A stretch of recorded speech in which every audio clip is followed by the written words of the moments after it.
You did it. You walked across the stage, graduated from nursing school, passed the NCLEX, and now you have new letters behind your name. But now it gets real. You went from student to nurse, the one they'll call when the patient's condition changes. The one families turn to for answers. The one standing at the bedside when everything goes wrong. So nobody told you that the scariest part of being a nurse is not the first day of nursing school. Although at the time it probably seemed like it. The scariest is the first day on the floor. This episode, we're going to tell you everything they didn't. This is the Nursing Navigator. Nursing Navigator's here. Wipe away those study tears. Hurst, reviews got your back.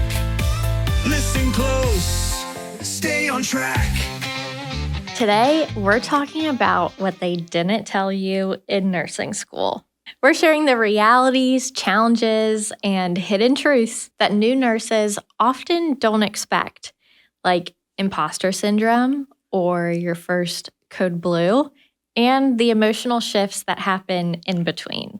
We are in the thick of graduation season right now, which is so exciting and rewarding for all of the hard work that you have put in over the last, anywhere from 1 to 4, 5, 6 years, more for some people. And that is something that we want to celebrate with you.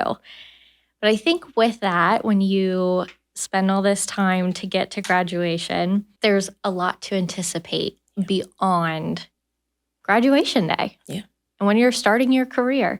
So Ashley, I'm hoping today you can kind of help me break down maybe some myths around life after graduating from nursing school and share some of your personal stories with our listeners to give them hope and excitement, but also just to kind of lay, a reality check going forward. Sure. So let's get into it.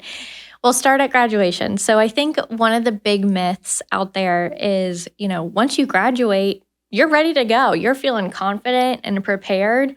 And we want you to celebrate the success that's gotten you there. But it's okay to question, am I ready for this? Am I really ready? I think that that's really normal. Oh, it is. And, it might not be that first day at work where that reality hits you, but it usually is somewhere in that first year of nursing where you question, can I do this? Am I supposed to do this? Am I ready to do this? And so, having some level of confidence is great. Especially after you graduate, you're going to be confident in that piece. You should be a confident graduate nurse. That's cool. Yay, we want that for you right, too. When you meet other nursing students who are still in nursing school, you should be that voice of confidence about nursing school at that point. But you probably haven't developed that confident nurse with the letters behind my name that are not student nurse, confidence just yet. And that's okay. And that not only is just okay, it's safe. I think that when we go in with a level of a little bit of, nervousness and maybe even slight anxiety about work and being a nurse and caring for people, that it helps us pick up on problems. And we, assume the worst better. And we don't brush off complaints or brush off things that we see. And so I believe a little level of lack of confidence helps us actually to take care of clients better. I'm smiling and nodding because I can tell you've learned from Aunt Marlene. This is definitely have learned from Aunt Marlene. This is student bringing me back to our very first episode where we really kind of focused with Aunt Marlene on the first 6 months of being a new nurse. And she said the exact same thing. Yep. It's okay to realize, I do have a little bit of anxiety here. Mm-hmm. And just like Ashley and Aunt Marlene said, that's what's going to keep you in that safe nurse mindset. That's right. I think one of the scariest moments, especially just thinking personally about my experience, especially as a brand new nurse, is one of the scariest moments is when you accidentally realize that you've gotten just a little too comfortable. And that comfort has come from confidence, right? Like you've worked for a little while, you've seen some things, and you kind of get into a routine, and you've developed this sense of confidence that kind of maybe just teeters on being too comfortable. That comfortability line, Yeah. that's going right next to the other quote that we're putting on Ashley's wall. Oh, goodness. For people to take away. It is. It's just right there on that line. And that moment that you realize that has happened, it's scary because most likely what has happened is you've made a mistake. And what you're hoping is that the mistakes that you make as a nurse are the ones that you can just easily learn from and fix. The ones that don't harm our patient, the ones that don't cause any lasting or residual effects for our patient. They're just learning moments. And that kind of snaps you back into reality really quickly. It's like, okay, I got a little too comfortable. And I need to, confidence is great, but I don't need to let it get me into trouble. Yeah. And you mentioned mistakes. Yeah. Mistakes are inevitable. Yeah. They're going to happen. Yeah. But like you said, we want them to be smaller mistakes and teaching moments, because you're going to be a new nurse somewhere. Yep. For this instance, we'll use a hospital. Well, guess what? You're surrounded by other experienced nurses who are also a new nurse at some point in their career. So I think to give our listeners like a learning tip to take away from maybe this first myth is to seek mentors early. We know that you're surrounded by new nurses and experienced nurses. So I think it's important to kind of build in that mentorship level. That way you can build your confidence and become in a safe, comfortable environment. That's right.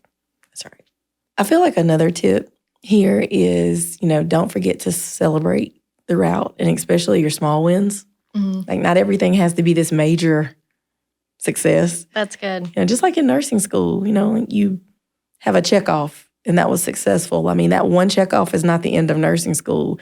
They're not saying, oh, you've, passed this one single checkoff, congratulations, you're done. That you've got many more checkoffs after that. But when you pass that first checkoff, you're excited, you're happy, and you should celebrate that.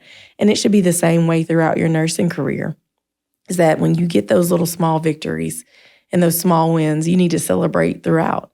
Like when you finish, your orientation, the last day of your orientation, you need to celebrate that.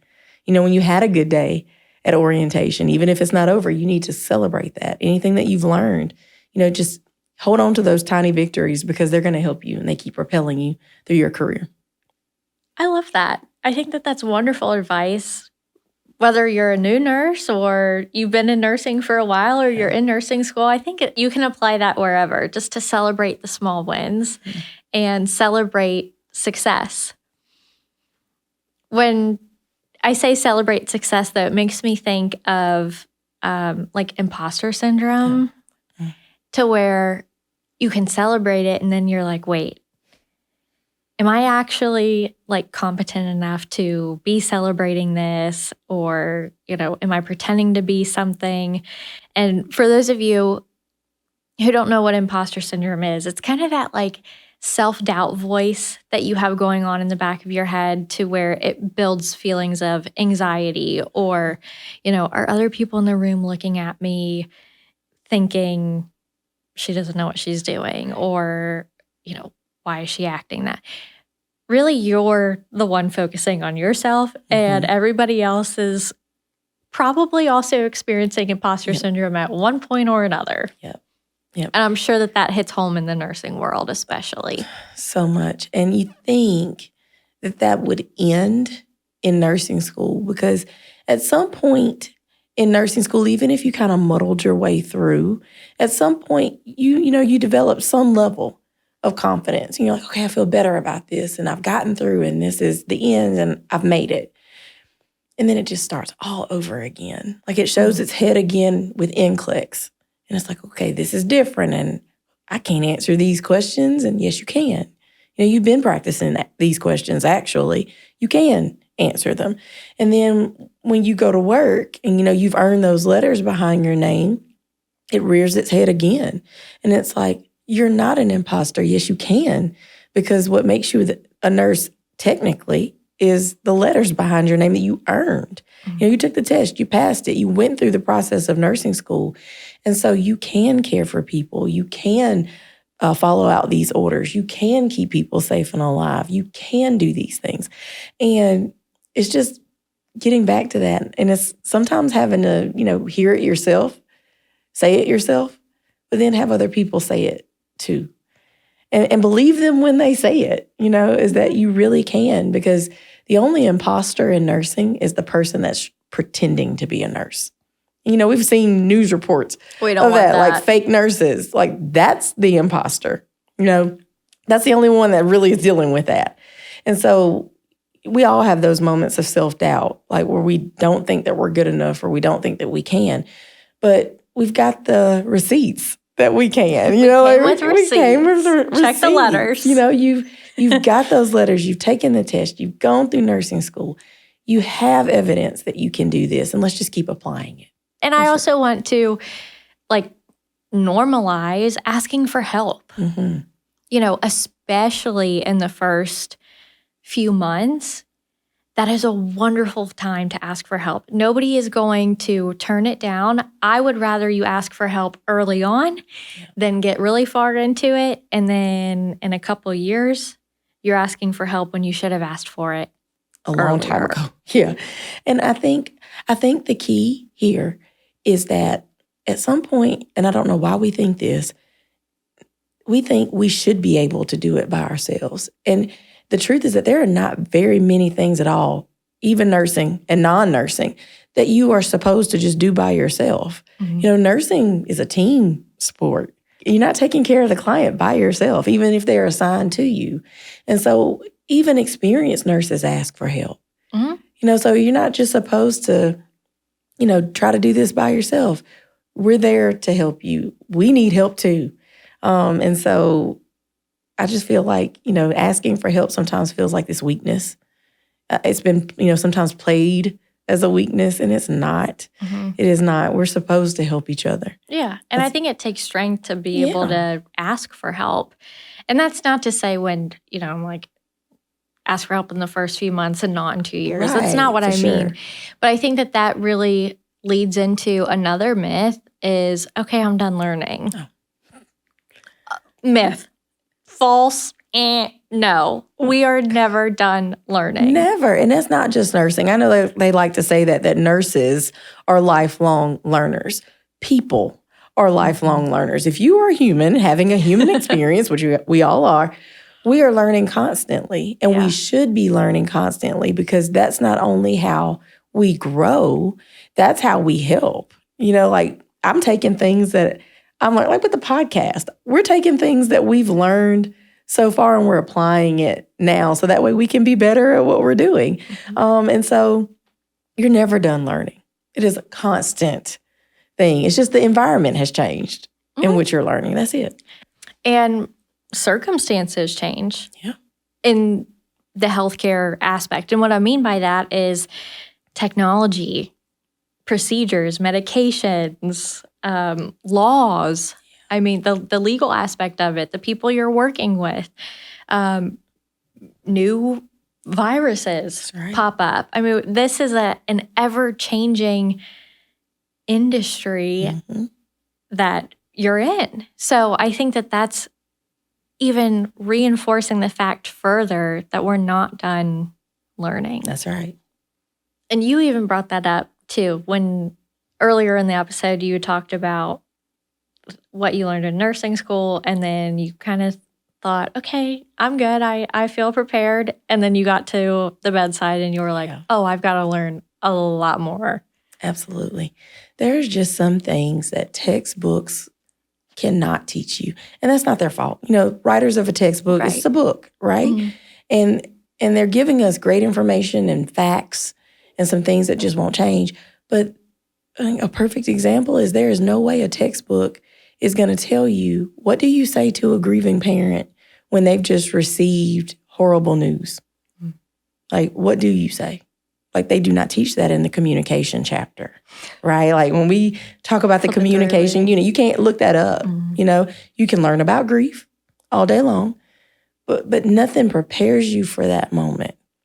It's just like learning, certain skills. When you actually have to go and do it for real on a patient, it's not the same. It's not like the checkoff experience. It is completely different.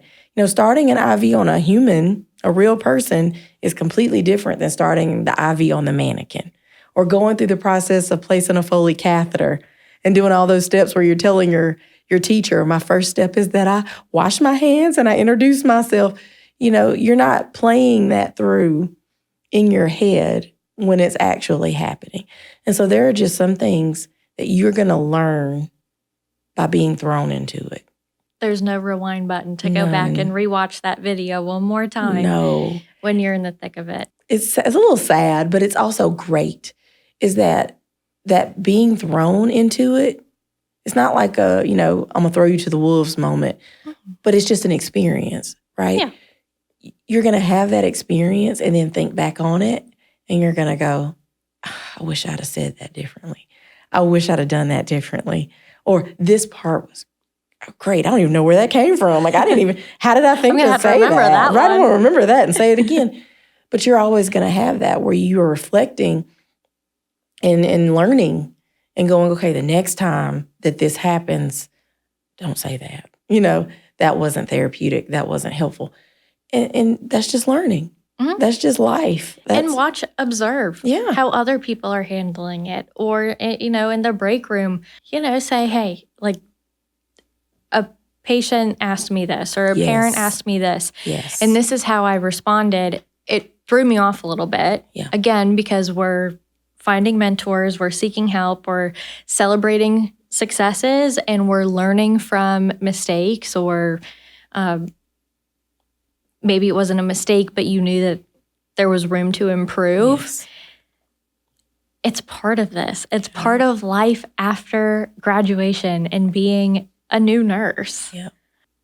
I think another myth is you got to be on all the time, which nobody really is able to be on. But I want our listeners to be encouraged for life after graduation to normalize the emotions that you're feeling. And that doesn't necessarily start on your first day in the hospital. No. It can start at your pinning ceremony or during finals week. We'll even back it up a little bit further.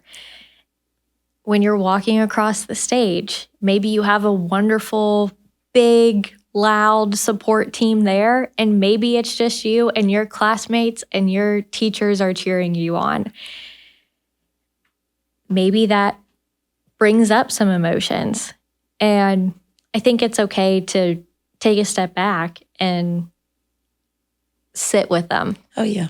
And to feel it, because that's only going to make you a better nurse who's able to relate to your patients. That's right. And your clients and their family and their loved ones, to be able to say, we're human. Yep. Like you said, it's not just nurses who continue to learn, it's humans. And I think when you're able to reflect on those emotions, it makes you more human. It does. And that's such a good point, because, you'll be surprised at how many times you are faced with a situation with a client that you have been previously emotionally prepared for. And you didn't realize that was going to happen. Is that something happened with nursing school. Something happened with your family while you were in nursing school. And then here comes this patient and they're experiencing this thing. And you're like, oh my goodness. I'm emotionally prepared for this. And not only are you emotionally prepared for it, you're going to help the client to get through whatever it is because you're emotionally prepared for it. And then the opposite's going to happen. You're going to have situations that happen that you are not emotionally prepared for. Or you think you are. Right. Because you know that you're a nurse and you're going to be in high-stress situations, and there will quite literally be life and death that you have to deal with. Right. You know these things going into it, but until that moment happens, you don't really know Yeah. how you're going to react. It's just like trauma, Right. right? We know what the textbook said. Yeah. And we know the steps to implement, but sometimes your body and your mind are not communicating. No. That's CPR to me is just the most perfect example. Okay, break this down a little bit more. Okay, so, in nursing school, you've had to maintain your CPR certification. And we have the CPR instructor there, and they're walking us through what we're supposed to do. And we're, have the mannequin that is not a real person that, they keep telling you, treat them like they're a real person, treat them like they're a real person. And in your mind, you're like, yeah, Mr. So-and-so, but it's just not real. And you're doing it and you're trying to, keep that in your mind that I'm supposed to treat this like a real person. But it's just going through a process. And I'm learning how to do this. The first time that you have to do CPR on a living human being, and that that if it's not done correctly, they will no longer be living, and you want them to be living and you want to bring them back, it's not the same. And it's just one of those moments where it's like all the teaching that I've had, yes, it prepared me for the process, but it just could not prepare me for the emotional part, like the heart part, right? And so, it's just different. Your first, doing CPR on a real person, or the Heimlich maneuver on a real person, or, any life-saving activity on a real person, the moment that happens, you're like, oh my goodness. And then you have to sit back and process that after it's all over. Like that code blue hangover, when we were doing the lingo. Oh, yeah. Yeah, it's real. You will experience it, and you just have to work through those emotions. But I like the fact that you said sit with it and feel it, because I think sometimes our quickest reaction is to try to stuff it or push it to the side. And there may be moments where we have to do that temporarily, but at some point we're going to have to sit with those emotions. And we'll do future episodes on that. I do want to unpack how important it is to take care of your mental health throughout your career. You probably struggled with it at times in school. Or personally, outside of the classroom. Maybe it's some family stuff or financial, spiritual, however, everybody struggles at some point with their mental health, but it's really important to focus on that. And like you said, sometimes I got to shove this here and I got to do my job. Right. But nursing it's stressful. It's exhausting. You're working long hours. You're dealing with a lot of personalities and people and procedures and legal. There's a lot, as I'm learning, that nurses have to be on. Yeah. And that can be a lot. So I think it is important to focus on your mental health during this. So you just mentioned the first code blue and how you think you have a plan in place. The code blue hangover happens. Yeah. Can you talk a little bit more about the intensity in these first life after graduation? I'm now a brand new nurse. I'm feeling a very tense environment, and maybe give some advice to our listeners. For sure. Things for them to think about going into it. Yeah.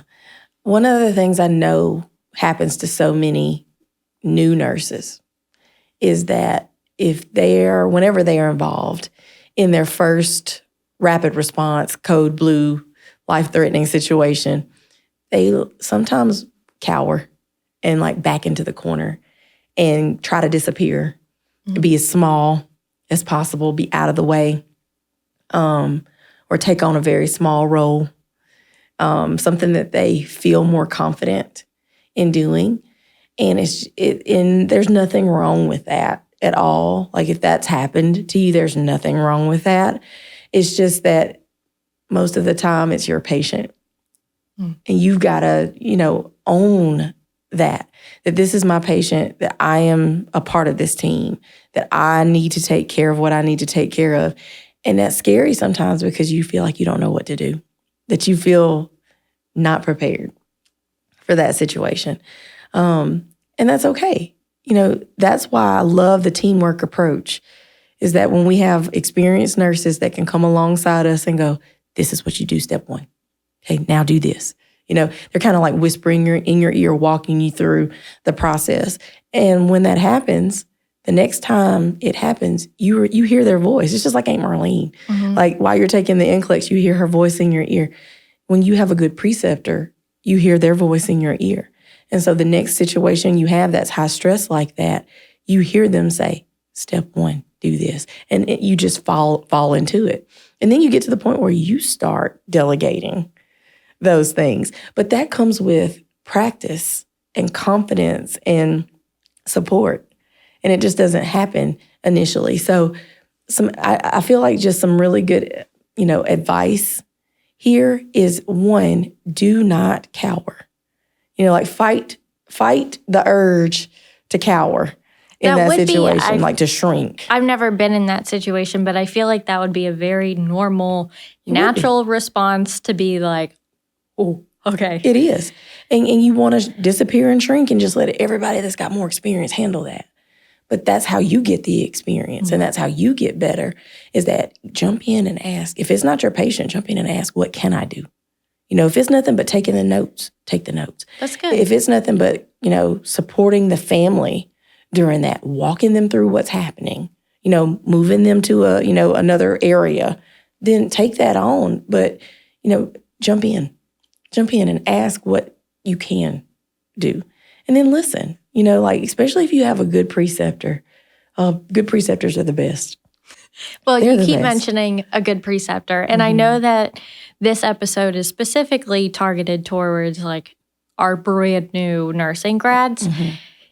If you are a preceptor, I do encourage you to listen to this through, to put yourself back in that new grad mindset and be that voice that's whispering in their ear, and be that mentor that we are encouraging those new nurses to find. Be that person that says, you're going through a lot. We just had a really tough shift. You need to unwind. How are you? Check in on them mentally. How are you doing? That can make the biggest difference. Yes, we want our new nurses and our new grads to feel encouraged and confident, but this episode isn't just for you. It can serve a purpose to be a reminder to those preceptors and those experienced nurses. I love that. And then when you're, as new nurses, we feel like we don't, it's like that imposter syndrome thing again, right? I can't teach anyone. I can't be a mentor to someone. Yes, you can. Those nursing students that walk on the floor, that's your area. Yeah, they're right? probably going to be able to relate more to you. Yep. Like just instinctually. Right. But I feel like we as human beings tend to find something that we can relate to. Yeah. And those students probably can relate to you, and you can probably relate to them because you are just in their shoes. And you remember. Yep. And so I love that. I think that's one of the key things is just don't forget what it was like to be new or a student. And, no matter if you had a great preceptor or one that wasn't so great, that should be part of your goal, is that I'm going to be a great preceptor. I'm going to help someone else along the way. Even if I'm lacking in that confidence, there's something that I know and I can share that. Mm-hmm. This has been helpful, I think. We're not done yet. I want to get into a fun rapid fire game. We're going to switch it up, make things a little bit more lighthearted. Okay.